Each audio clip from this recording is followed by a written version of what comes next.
இந்த கும்பல் எப்படிப்பட்ட கும்பல், நமக்கு எதிரான அவதூறுகளை பரப்புகிற கும்பல் என்பதை நீங்கள் புரிந்து கொள்ள வேண்டும். ஆதவ அர்ஜுன் கட்சியில் சேர்ந்த பிறகு நாம் ஒரு விருதுகள் வழங்கும் விழாவை நடத்தினோம். அதில் அவருடைய குழுவை சார்ந்தவர்கள் ஒருங்கிணைப்பு பணிகளை மட்டும் மேற்கொண்டார்கள். மேடை அமைப்பது, ஒலி அமைப்பது, ஊடகங்களுக்கு இணைப்பு கொடுப்பது என்ற பணிகளை மட்டும் மேற்கொண்டார்கள். அவ்வளவுதான். செலவு என்பது நீங்கள் கொடுத்த பணம். கிட்டத்தட்ட 30-40 பேர் தலா 50,000, 1,00,000 என்று வழங்கிய பணம். இதுதான் விருதுகள் வழங்கும் விழாவுக்கு எப்போதுமே நாம் வெளியில் யாரிடத்திலும் வசூல் செய்ததே கிடையாது, நன்கொடை திரட்டியதே கிடையாது. நீங்கள் கொடுக்கிற பணத்தை கொண்டுதான் விருதுகள் வழங்கும் விழாவை இத்தனை ஆண்டுகளாக நாம் நடத்தி வருகிறோம். யார் யார் பணம் வழங்குகிறார்கள், நன்கொடையாளர்கள் என்பதை மேடையிலேயே அறிவிப்பதுண்டு. இதையெல்லாம் தெரிந்திருந்தும் கூட அந்த விழாவையும் ஆதவ அர்ஜுன் தான் ஒட்டுமொத்தமாக செலவு செய்து நடத்தினார் என்று அவதூறு பரப்பினார்கள். மது மற்றும் போதைப்பொருள் ஒழிப்பு மாநாடு, மகளிர் மாநாடு, ஆதவ அர்ஜுன் வருவதற்கு முன்பே நாம் முடிவு செய்த மாநாடு. அது ஆதவ அர்ஜுன் வந்த பிறகு முடிவு செய்த மாநாடு அல்ல. அவர் வராவிட்டாலும் அந்த மாநாட்டை நாம் நடத்தியிருப்போம். அவருக்கு முன்பு அதுபோல எண்ணற்ற பல மாநாடுகளை நடத்தியிருக்கிறோம். லட்சக்கணக்கான மக்களை திரட்டி நடத்தியிருக்கிறோம். அந்த மாநாட்டுக்கு நான் தமிழ்நாடு முழுவதும் மண்டல வாரியாக உங்களை சந்தித்தேன். ஆங்காங்கே நீங்கள் வழங்கிய நிதி, பல லட்சக்கணக்கில் வழங்கிய நிதி அந்த மாநாட்டுக்கு பயன்படுத்தப்பட்டது. நாம் எதுவுமே இல்லாத ஒரு கட்சி. அதனால் இவர்களுக்கு மாநாடு நடத்துவதற்கு, இவ்வளவு மக்களை திரட்டுவதற்கு எங்கிருந்து சக்தி வந்துவிடும், ஆதவ அர்ஜுன் தான் தந்திருப்பார் என்று இந்த கும்பல் யூகம் செய்து நமக்கு எதிரான அவதூறுகளை இன்றைக்கும் பரப்பிக் கொண்டிருக்கிறார்கள். இப்போது நமக்கு யார் யார் நமக்கு எதிரான காழ்ப்புணர்வை கொண்டிருக்கிறார்கள் என்பதை அறிந்து கொள்வதற்கான ஒரு வாய்ப்பு மீண்டும் நமக்கு கிடைத்திருக்கிறது. ஆக அந்த மாநாடு, மது மற்றும் போதைப்பொருள் ஒழிப்பு மாநாடு, முழுக்க முழுக்க மக்கள் கொடுத்த நிதியிலிருந்து நடத்தப்பெற்ற மாநாடு. அந்த மாநாட்டில் திமுக எப்படி வரலாம், திமுக பொறுப்பாளர்கள் எப்படி வந்து அமரலாம் என்று சில அறிவுஜீவிகள் கேள்வி எழுப்புகிறார்கள். உடனே திமுக சொம்பு என்றெல்லாம் நம்மை விமர்சனம் செய்தார்கள். ஆதவ அர்ஜுன் மீது நடவடிக்கை எடுக்காமல் இருக்கிறார் என்கிற போதும் திமுகவுக்கு பயப்படுகிறார் என்றார்கள். மது மற்றும் போதைப்பொருள் ஒழிப்பு மாநாடு என்பது அனைவருக்கும் பொதுவானது, எல்லா கட்சிக்கும் பொதுவானது. ஆகவே செய்தியாளர்கள் சந்திப்பில் அதிமுகவும் பங்கேற்கலாம், திமுகவும் பங்கேற்கலாம் என்று நான் வெளிப்படையாக ஒரு அழைப்பு விடுத்தேன். அவரவர் கட்சி, அவரவருக்கான செயல் திட்டம் வெவ்வேறாக இருந்தாலும் கூட தேசிய அளவிலான ஒரு மது விலக்கு கொள்கை என்பது தேவைப்படுகிறது. ஒரு மாநிலத்திலே மது விலக்கு, இன்னொரு மாநிலத்தில் சுற்றிலும் மது விலக்கு அமலில் இல்லை. இங்கே மட்டும் மது விலக்கு அமலில் இருந்தால் என்ன செய்ய முடியும் என்ற கேள்வியை அவர் எழுப்பியது சரிதான். பாண்டிச்சேரியிலே தாராளமாக மது புழங்குகிறது, ஆந்திராவிலே மது புழங்குகிறது, தமிழ்நாட்டிலே மது விலக்கு நடைமுறைப்படுத்தப்படுகிறது என்றால் அது வெறும் போலித்தனமான மது விலக்காகத்தான் இருக்க முடியும். எனவே மாநில அரசுக்கான அதிகாரமாக அது இருந்தாலும் கூட அதை இந்திய ஒன்றிய அரசு கையில் எடுத்து மதுவிலக்குக்கான ஒரு தேசிய கொள்கையை வரையறுக்க வேண்டும் என்று நாம் சொன்னோம். உடனே மாநில அரசின் கொள்கைகளை மத்திய அரசுக்கு எப்படி ஒப்படைக்கலாம் என்று சில அறிவுஜீவிகள் கிளம்பிவிட்டார்கள். திருமாவளவன் மாநில உரிமை பேசக்கூடியவர், மாநில சுயாட்சி பேசக்கூடியவர், மதுவிலக்கு கொள்கை மாநில அரசிடம் இருக்கிற அந்த அதிகாரத்தை இந்திய ஒன்றிய அரசிடம் ஒப்படைக்க பார்க்கிறார் என்றெல்லாம் நமக்கு எதிரான அவதூறுகளை பரப்பினார்கள். ஆக அதிமுக அதிலே பங்கேற்கவில்லை, திமுகவை சார்ந்தவர்கள் இன்று பங்கேற்றார்கள். இதெல்லாம் நடந்த வரலாறு. அப்போது நம்மை திமுக சொம்பு என்றார்கள். ஆதவ அர்ஜுன் மீது நடவடிக்கை எடுக்காததற்கு இதுதான் காரணம் என்றார்கள். ராஜா சொல்லியும் இவர் நடவடிக்கை எடுக்காமல் தாமதப்படுத்துகிறார், ஏன் தாமதம் படுத்துகிறார், ஏன் இன்னும் வாய் திறக்கவில்லை என்றெல்லாம் சொன்னார்கள். எல்லோருக்குமான தலைவர் அம்பேத்கர் என்கிற நூல் வெளியீட்டு விழாவில் நான் பங்கேற்க இயலாமற் போனது. பங்கேற்றால் அது ஒரு அரசியல் முடிவாக மாறும். ஒரு அணி சேர்க்கை தொடர்பான கருத்துருவாக்கத்தை ஏற்படுத்தும். திமுக கூட்டணியில் இருந்த திருமாவளவன் விஜயோடு கைகோர்த்து விட்டார், அணி மாறிவிட்டார், புதிய அணி உருவாகிவிட்டது என்றெல்லாம் பேசக்கூடிய ஒரு சூழல் உருவாகும். ஆகவே ஒரு மேஜர் டெசிஷன், மிக முக்கியமான முடிவு, அந்த முடிவை எடுப்பதிலே ஒரு தயக்கம் இருந்த காரணத்தினால் அந்த விழாவில் நாம் பங்கேற்கவில்லை. அதுதான் காரணம். ஆனால் அதற்கும் வாய்க்கு வந்தபடி பலரும் பலவிதமான கருத்துக்களை பேசினார்கள், அவதூறுகளை பரப்பினார்கள். அந்த கூட்டத்தில் பேசிய ஆதவ் அர்ஜுன் திமுகவுக்கு எதிரான கடும் விமர்சனத்தை முன்வைத்த நிலையில் அவரை அழைத்து நான் விளக்கம் கேட்டேன். அவர் தன்னுடைய கருத்து சரியானது என்று சொன்ன நிலையில்தான் 6 மாதம் அவர் மீது நாம் நடவடிக்கை எடுத்தோம். அப்போது ஆதவ் அர்ஜுனிடத்திலே பல 100 கோடி பணம் பெற்றுக்கொண்ட காரணத்தினால்தான் திருமாவளவனால் அவர் மீது நடவடிக்கை எடுக்க முடியவில்லை என்று சொன்ன கும்பல் வாயடைத்து போனது. அவர்களின் முகத்தில் கரி பூசப்பட்டது. அது உண்மையாக இருந்தால் ஆதவ் அர்ஜுன் மீது 6 மாத ஒழுங்கு நடவடிக்கையை நாம் எடுத்திருக்க முடியுமா என்ற கேள்வி எழுகிறது. ஆகவே அவர்களுடைய அவதூறு பொய்த்து போனது. அதன் பிறகு அவர் வந்து நான் விசிகாவிலிருந்து விலகுகிறேன், தாவேகாவில் சேருகிறேன் என்று நம்மிடத்திலே நாகரிகமான முறையில் சொல்லிவிட்டுத்தான் விடைபெற்றார். நானும் வாழ்த்தி அனுப்பி வைத்தேன். அதன் பிறகு அவருக்கும் நமக்கும் எந்த தொடர்பும் இல்லை. கரூரிலே 41 பேர் இறந்தபோது அந்த துயரம் எனக்கும் மிகப்பெரிய பாதிப்பை ஏற்படுத்திய நிலையில் ஆதவ் அர்ஜுன் அவர்களை தொடர்பு கொண்டு என்ன நடந்தது என்று கேட்டேன். நடந்ததை சொன்னார். வருத்தப்பட வேண்டாம், மனம் தளர வேண்டாம், இது ஒரு விபத்து, அவ்வளவுதான். இதற்கு அரசியல் உள்நோக்கம் கற்பிக்க வேண்டாம், இதை கடந்து செல்லுங்கள், விஜய் அவர்களுக்கும் என்னுடைய வருத்தத்தை வெளிப்படுத்துங்கள் என்று அவரிடத்திலே சொன்னேன். அவ்வளவுதான். அதற்கு பிறகோ அதற்கு முன்போ இந்த தேர்தல் முடிவு வருகிற வரையில் அவரும் என்னை தொடர்பு கொண்டதில்லை, நானும் அவரை தொடர்பு கொண்டு பேசியதில்லை.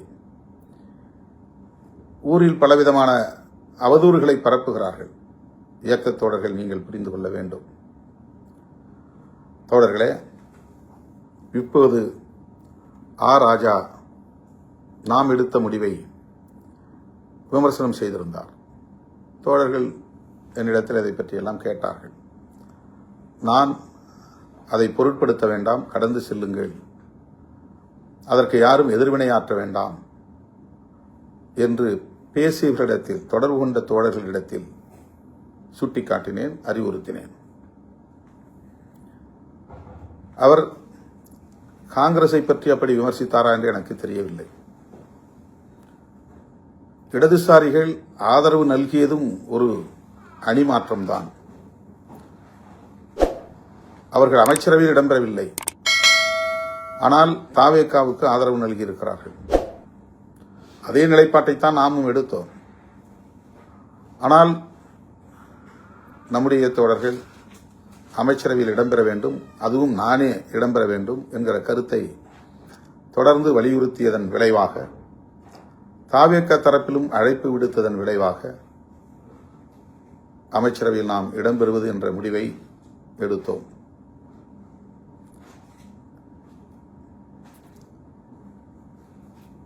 திராவிட முன்னேற்றக் கழக தலைவர் அண்ணன் ஸ்டாலின் அவர்களிடத்திலே இந்த ஆதரவு நல்குவது என்கிற முடிவை நேரிலே சந்தித்து, இடதுசாரிகள் எடுத்த முடிவை நாங்களும் எடுக்கிறோம் என்று சொல்லிவிட்டுத்தான் ஆதரவை நல்கினோம். அவர் அதை பெரிதாக எடுத்துக்கொள்ளவில்லை. அதனால் ஒன்றுமில்லை, நீங்கள் ஆதரவு நல்கலாம் என்று இசைவு தந்தார்.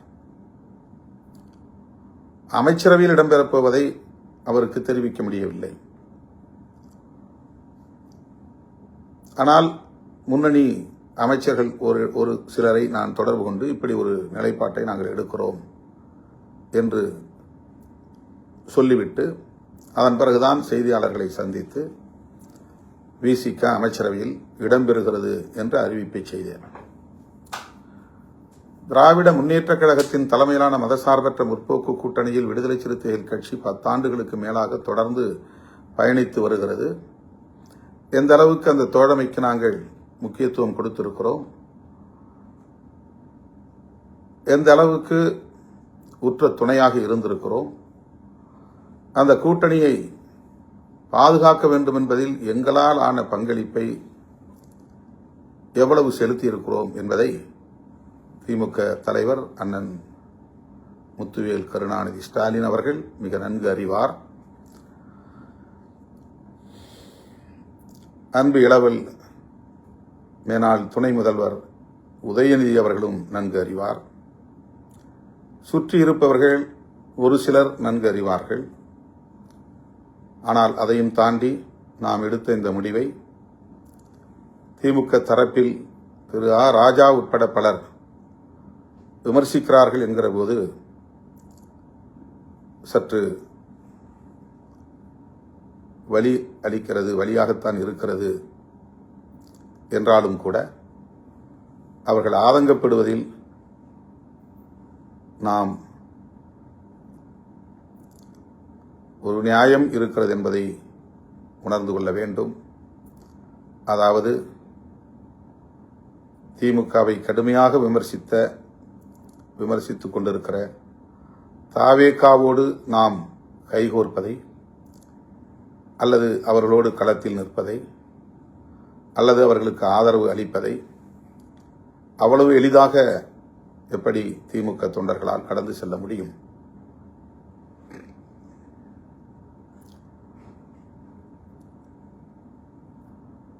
இது மனித இயல்புதான். கடும் சொற்களால் விமர்சிக்கக்கூடாது என்று அண்ணன் ஸ்டாலின் அவர்கள் தன்னுடைய தொண்டர்களுக்கு அறிவுறுத்தியிருக்கிறார். அந்த பதிவை உடனே எடுக்கும்படி ஆணையிட்டிருக்கிறார். இதுவும் நாம் அறிந்த ஒன்று. இந்த நிலையில் ஆ ராஜா அவர்களை எதிர்த்து விமர்சிப்பதோ, திமுகவுக்கு எதிராக விமர்சனங்கள் செய்வதோ அல்லது போராட்டங்களை நடத்துவதோ தேவையற்றது. இயக்கத் தோழர்கள் இதை கடந்து ஆக்கப்பூர்வமான செயல்களில் ஈடுபட வேண்டும். நமது கட்சியின் மறுகட்டமைப்பு பணிகளில் கவனம் செலுத்த வேண்டும். விருதுகள் வழங்கும் விழாவை சிறப்பாக நடத்த வேண்டும். ஜூலை 23ஆம் தேதி நடைபெறவுள்ள தமிழ் தேசிய எழுச்சி மாநாட்டு பணிகளில் சுவர் விளம்பரங்கள் உள்ளிட்ட ஆயத்த பணிகளில் ஆர்வம் காட்ட வேண்டும் என்று கேட்டுக்கொள்கிறேன். நம்மை பிடிக்காதவர்கள் எப்போதும் விமர்சித்துக் கொண்டுதான் இருப்பார்கள். நம்முடைய வளர்ச்சியை விரும்பாத காழ்ப்புணர்ச்சி கொண்டவர்கள் எப்போதும் நமக்கு எதிரான அவதூறுகளை பரப்பிக் கொண்டுதான் இருப்பார்கள். நாம் எந்த முடிவு எடுத்தாலும் விமர்சிப்பார்கள். திமுக அணியிலேயே தொடர்வது என்றாலும் மீண்டும் திமுக கொத்தடிமை என்பார்கள். திமுகவிடம் ஏதோ இவர்கள் பெரிய அளவிலே கை நீட்டி வாங்கிவிட்டார்கள், அதனால்தான் வெளியே வர முடியவில்லை என்று விமர்சிப்பார்கள். இப்படி திமுக ஆதரவு நிலைப்பாட்டிலிருந்து மாறி வேறு நிலைப்பாட்டை எடுத்தாலும் அதேபோல விமர்சனங்களை அள்ளி இறைப்பார்கள்.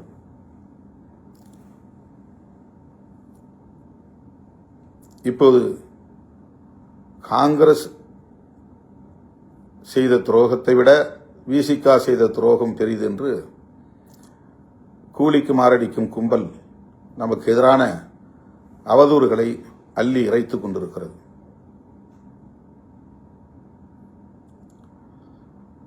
தேர்தலுக்கு முன்பே ஆதவர்ஜினாவோடு திட்டமிட்டு நாம் சதி செய்தோம் என்றெல்லாம் சொல்லுகிறார்கள். மேனாள் முதல்வர் அண்ணன் மு.க. ஸ்டாலின் அவர்களின் மனசாட்சிக்கு தெரியும். விடுதலை சிறுத்தைகளும் திருமாவளவனும் எந்த அளவுக்கு நேர்மையான உறவை கொண்டிருந்தோம், நட்புக்கு எந்த அளவுக்கு முக்கியத்துவம் கொடுத்தோம், அந்த கூட்டணியை பாதுகாக்க வேண்டும் என்பதில், கட்டுக்கோப்பாக வைத்திருக்க வேண்டும் என்பதில், அது வெற்றி பெற வேண்டும் என்பதில் எந்த அளவுக்கு உறுதுணையாக இருந்தோம் என்பது அண்ணன் அவர்களின் மனசாட்சிக்கு தெரியும். வேறு யாருக்கும் இது தெரிய வேண்டும் என்பதில்லை. எனவே என் உயிரின் உயிரான விடுதலை சிறுத்தைகளுக்கு நான் வேண்டுகோள் விடுக்கிறேன். இந்த பிரச்சனையை ஊதி பெருக்க வேண்டாம், விட்டுவிடுங்கள், கடந்து செல்லுங்கள்.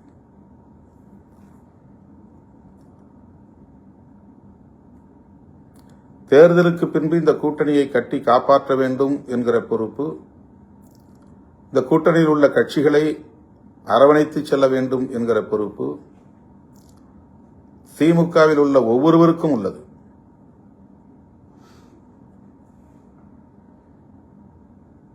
இது நாம் பெற்றிருக்கிற வெற்றியாக இருந்தாலும் அல்லது தோல்வியாக இருந்தாலும் அதற்கு கூட்டணியில் உள்ள ஒவ்வொருவருக்கும் பொறுப்பு உண்டு. நம்முடைய வாக்குகள் அவர்களுக்கும் அவருடைய வாக்குகள் நமக்கும் பரிமாற்றம் அடைந்ததனால்தான் இந்த வெற்றியை கூட நாம் அடைந்திருக்கிறோம். இஸ்லாமியர்களின் வாக்குகளும் கிறிஸ்தவர்களின் வாக்குகளும் 100% நமக்கு கடந்த தேர்தலில் கிடைத்ததை போல் இந்த தேர்தலில் கிடைக்கவில்லை என்பதுதான் உண்மை. எல்லா தரப்பு மக்களின் வாக்குகளும் அப்படி சிதறிவிட்டன என்பதுதான் உண்மை. ஏதோ விடுதலை சிறுத்தைகளுக்கான தலித் வாக்குகள் மட்டும்தான் சிதறி போய்விட்டது, அதனால்தான் இந்த தோல்வி என்று இப்போதும் நமக்கு எதிரான அவதூறுகளை பரப்புகிறார்கள். நான் ஏற்கனவே சொன்னதைப் போல பாரதிய ஜனதா கட்சி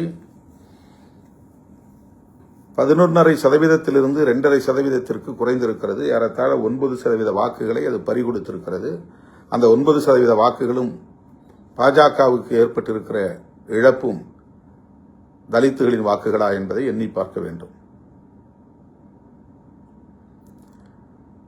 நாம் தமிழர் கட்சி கடந்த முறை 8% வாக்குகளை பெற்ற கட்சி இப்போது 4% குறைந்திருக்கிறது. அதற்கு 4% வாக்குகள் இழப்பு ஏற்பட்டிருக்கிறது. இந்த 4% வாக்குகளும் தலித் வாக்குகளா என்பதை எண்ணி பார்க்க வேண்டும். திமுகவுக்கும் அதிமுகவுக்கும் அவர்களுடைய core vote bank, standard vote bank, அவர்களுக்கு வழக்கமாக வரக்கூடிய வாக்கு வங்கி சரிந்திருக்கிறது. அவ்வளவு வாக்குகளும் தலித் வாக்குகளா என்பதை எண்ணி பார்க்க வேண்டும். ஆகவே எல்லா கட்சிகளுக்கும் அவர்களின் நிலையான வாக்கு வங்கியில் பாதிப்பு உருவாகி இருக்கிறது.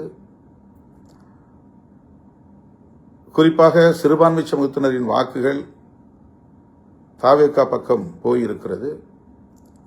முதல் தலைமுறையினரின் வாக்குகள் பெருமளவில் அவர்கள் தாவேகாவுக்கு அளித்திருக்கிறார்கள். இதுதான் உண்மை. ஆனால் சமூக ஊடகங்களில் விவாதிக்கக்கூடிய அரசியல் ஜாம்பவான்கள் ஏதோ விடுதலை சிறுத்தைகள் கட்சிக்குத்தான் மிகப்பெரிய இழப்பு ஏற்பட்டுவிட்டது, தலித்துகள் தான் எல்லோரும் அந்த பக்கம் திரும்பிவிட்டார்கள், தலித் வாக்கு வங்கியே சரிந்து விட்டது என்றெல்லாம் பரப்புகிறார்கள். ஆக காங்கிரசுக்கு எதிராக அவர்களுக்கு ஆத்திரம் வரவில்லை, அல்லது கம்யூனிஸ்டுகளை விமர்சிக்கிற துணிச்சல் இல்லை, IUML இந்திய யூனியன் முஸ்லீம் லீக்கை விமர்சிக்கிற துணிச்சல் இல்லை. திருமாவளவனை எப்படியும் விமர்சிக்கலாம், எப்போதும் விமர்சிக்கலாம், திருமாவளவனுக்கு எதிரான அவதூறுகளை பரப்பலாம் என்று திட்டமிட்டு சமூக ஊடகங்களிலும் இதர ஊடகங்களிலும் நமக்கு எதிரான ஒரு கருத்துருவாக்கத்தை கட்டமைக்கிறார்கள். இதற்கு நாம் இடம் கொடுத்து விடக்கூடாது. இது உண்மை இல்லை. நம்முடைய வாக்குகள் நம்மோடு இருக்கின்றன. நம்முடைய வாக்குகள் சரியாக நம்முடைய கூட்டணி கட்சிகளுக்கு பரிமாற்றம் அடைந்திருக்கிறது. இதுதான் உண்மை. மற்றவர்கள் பரப்புவதை நாம் நம்ப தேவையில்லை. அவர்கள் அவதூறுகளை திட்டமிட்டு பரப்புகிறார்கள். இதை ஏற்க வேண்டாம் என்று உங்களை நான் கேட்டுக்கொள்கிறேன். நம் கவனத்தை திசை திருப்புவதற்கு முயற்சிக்கிறார்கள். நாம் எடுத்த முடிவு சரியோ தவறோ, ஆனால் இன்றைக்கு அமைச்சரவையில் அதிகாரத்தை பகிர்ந்து கொள்ளும் அளவிற்கான ஒரு இடத்தை விடுதலை சிறுத்தைகள் கட்சி எட்டியிருக்கிறது. வாக்கு வங்கியை இதுவரையில் நாம் நிரூபிக்கவில்லை.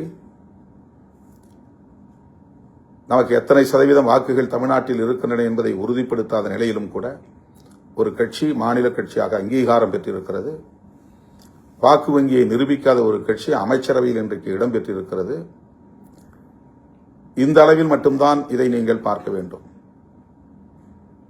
இவர்களெல்லாம் அங்கீகாரம் பெற்றுவிட்டார்களே, அமைச்சரவையில் இடம்பெற்று விட்டார்களே, ஒரு சாதாரண குடும்பத்தில் பிறந்த வன்னி அரசு இன்றைக்கு ஒரு மாண்புமிகு அமைச்சர் என்கிற இடத்தை எட்டிப்பிடித்திருக்கிறாரே என்று பொறுத்துக் கொள்ள முடியாத, சகித்துக் கொள்ள முடியாத கும்பல் தொடர்ந்து நமக்கு எதிரான அவதூறுகளை பரப்பிக் கொண்டுத்தான் இருப்பார்கள். திருமாவளவன் அதிகாரத்துக்காக அலைகிறார், பதவி பித்து பிடித்து அலைகிறார், பதவி வெறி பிடித்து அலைகிறார் என்றெல்லாம் சொன்னார்கள். ஏதோ நான் துணை முதலமைச்சராவதற்காக பேரம் பேசிக் கொண்டிருக்கிறேன் என்பதைப் போல, நானே அமைச்சராவதற்கு ஆசைப்படுகிறேன் என்பதைப் போல, வன்னியரசுதான் அமைச்சர் என்று அறிவித்த பிறகு அவர்கள் அத்தனை பேரின் முகத்திலும் கரி பூசி இருக்கிறோம். அவர்கள் நினைத்தது பொய் ஆகிவிட்டது, பொய்த்து போய்விட்டது. எத்தனையோ முறை பாரதிய ஜனதா அமைச்சரவையிலேயே இடம்பெறுவதற்கு வாய்ப்பு இருக்கிறது என்று பல பேர் வந்து என்னிடத்திலே ஆசை காட்டிய வரலாறு உண்டு. அப்போதெல்லாம் மயங்காதவன் இப்போது இந்த அமைச்சரவையிலே இடம்பெறப் போகிறோம் என்ற கதையை கட்டினார்கள், பரப்பினார்கள். அது உண்மையில்லை என்பதை நாம் இன்றைக்கு நடைமுறைப்படுத்தி காட்டியிருக்கிறோம். ஒரு எம்பி கிடைத்தாலும் அது நமக்குத்தான் என்று ஆசைப்படுகிற பல பேர் இருக்கிற இந்த அரசியல் களத்தில், ஒரு அமைச்சர் கிடைத்தாலும் அது நமக்கே, நம்முடைய குடும்பத்திற்கே என்று ஆசைப்படுகிறவர்கள் இருக்கிற அரசியல் களத்தில் அப்படி இல்லை. அதுபோன்ற முடிவை இந்த இயக்கம் எடுக்காது என்பதை நாம் இன்றைக்கு உறுதிப்படுத்தி காட்டியிருக்கிறோம். கூட்டணி ஆட்சி முறையை அங்கீகரித்திருக்கிறோம். தமிழ்நாட்டில் கூட்டணி ஆட்சி முறை வர வேண்டும் என்று முதலில் முன்மொழிந்த இயக்கம் விடுதலை சிறுத்தைகள் கட்சி. அப்படி ஒரு சூழல் காலத்தின் கட்டாயத்தால் உருவாகி இருக்கிறது. அமைச்சரவையிலே இடம்பெறுகிற ஒரு வாய்ப்பு கனிந்திருக்கிறது. ஆகவே நாம் எடுத்திருக்கிற முடிவு சரியோ தவறோ, அதிகாரத்தை பகிர்ந்து கொள்ள வேண்டும் என்ற வேட்கை தணிந்திருக்கிறது. அந்த வாய்ப்பை நாம் பயன்படுத்தியிருக்கிறோம். அந்த புரிதலோடு தோழர்கள் களமாட வேண்டும். யார் நம்மை எவ்வளவு மோசமாக விமர்சனம் செய்தாலும் அதற்கு நீங்கள் செவி சாய்க்க வேண்டாம். போராட்டம் என்கிற பெயரில் கவனம் சிதற வேண்டாம். நம்முடைய அவர் மட்டுமல்ல, இதுபோல் எண்ணற்ற பலர் சமூக ஊடகங்களில் வாய்க்கு வந்தபடி பேசிக் கொண்டிருக்கிறார்கள். அவர்களுக்கெல்லாம் காலம் பதில் சொல்லும், நம்முடைய களம் பதில் சொல்லும். ஆகவே நாம் எடுத்த நிலைப்பாட்டில் தெளிவாக இருப்போம், உறுதியாக இருப்போம், துணிவாக களமாடுவோம். ஜூலை 23 தமிழ் தேசிய எழுச்சி மாநாட்டில் நாடே வியக்கும் அளவுக்கு லட்சக்கணக்கான சிறுத்தைகளை அணிதிரட்டுவோம். அதற்கான ஏற்பாட்டில் தீவிரம் காட்டுவோம். சுவர் விளம்பரங்களை தொடங்குங்கள், துண்டறிக்கை விளம்பரங்களை மேற்கொள்ளுங்கள். கிராமம் கிராமமாக சென்று பெண்கள், குழந்தைகள், இளைஞர்கள் உட்பட அனைவரையும் திரட்டுவதற்குரிய கவனத்தை செலுத்துங்கள். நாம் அவதூறுகளுக்கு முகம் கொடுக்க வேண்டாம். அது நமக்கு பாதிப்பை ஏற்படுத்தும். அவதூறு பேசுகிறவர்கள் பேசிக்கொண்டே இருக்கட்டும். நம்முடைய இலக்கில் கவனம் செலுத்துவோம் என்பதை சொல்லி முடிக்கிறேன். நன்றி, வணக்கம்.